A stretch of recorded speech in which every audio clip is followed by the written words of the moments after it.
What you should never do when a narcissist acts polite again, ever.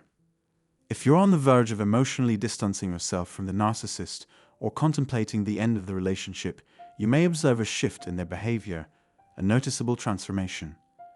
It's as if they adopt a different persona, appearing kind and supportive.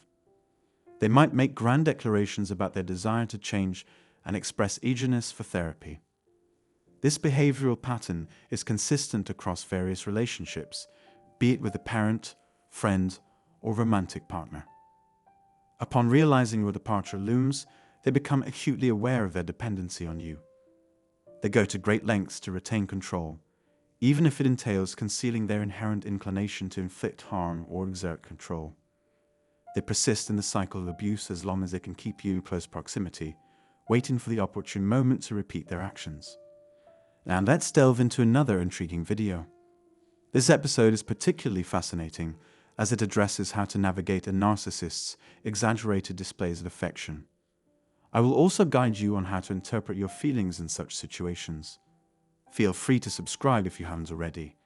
It's a valuable resource for understanding the complexities of narcissistic abuse.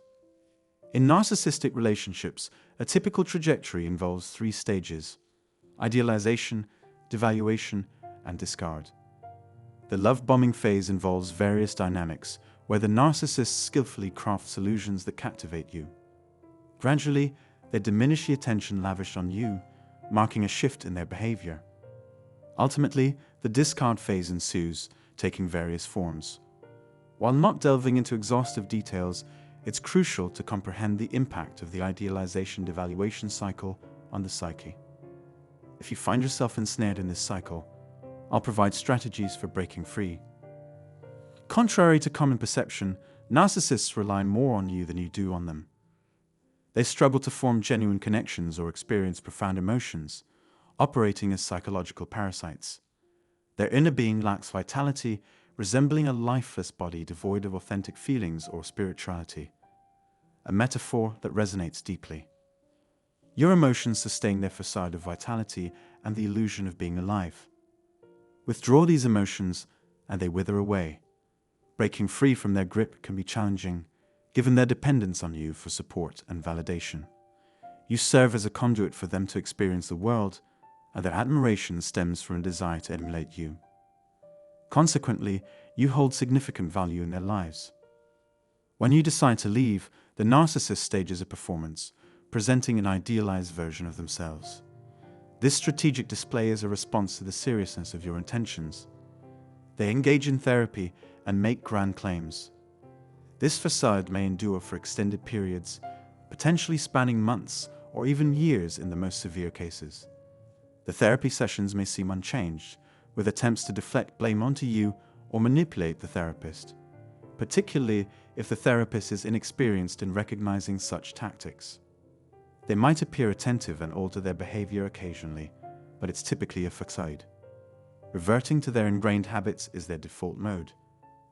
When someone showers you with kindness and words you long to hear, it's imperative to step back and observe them objectively.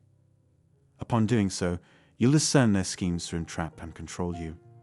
Their actions stem solely from selfish desires, lacking any genuine emotional connection. Their primary focus is on fulfilling their own needs rather than safeguarding your well-being.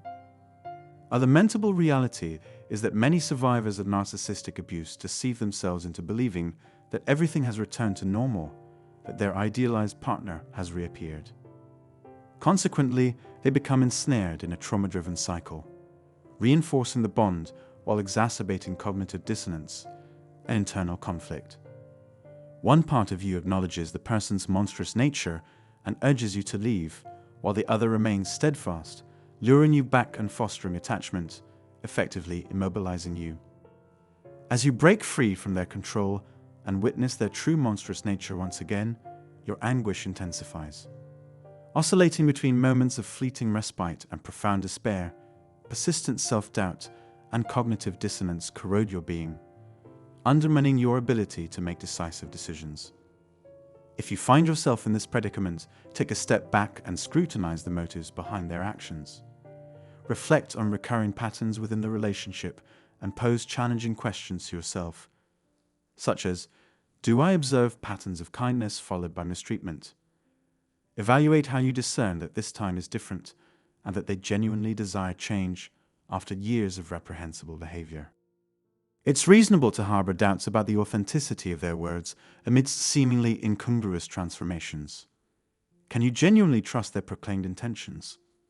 Leverage this opportunity for self-discovery through journaling and profound introspection, grappling with these challenging inquiries. Employ rational thinking to resist the allure of their enticing promises, even if you have yearned for affection for an extended period. Acknowledge that your mind may magnify their gestures disproportionately. Liberating yourself from the clutches of narcissistic abuse necessitates gaining clarity through introspection, unwaveringly questioning and analyzing circumstances until your mind, soul, and heart are unclouded. In conclusion, it's vital to recognize that a narcissist's public displays of affection are not indicative of genuine love. During these episodes, their lavish treatment serves as a ploy to retain you as their primary source of validation. However, you can counteract their manipulations. Pose deep, crucial questions, seek assistance from trusted individuals or a therapist well-versed in narcissistic abuse dynamics, and take meaningful action based on the insights you acquire. I trust that today's episode provided valuable and engaging content for you. That concludes our session for now. If you find it beneficial, kindly share it with others. I look forward to connecting with you in the next episode. Until then, may your journey to healing commence and progress steadily.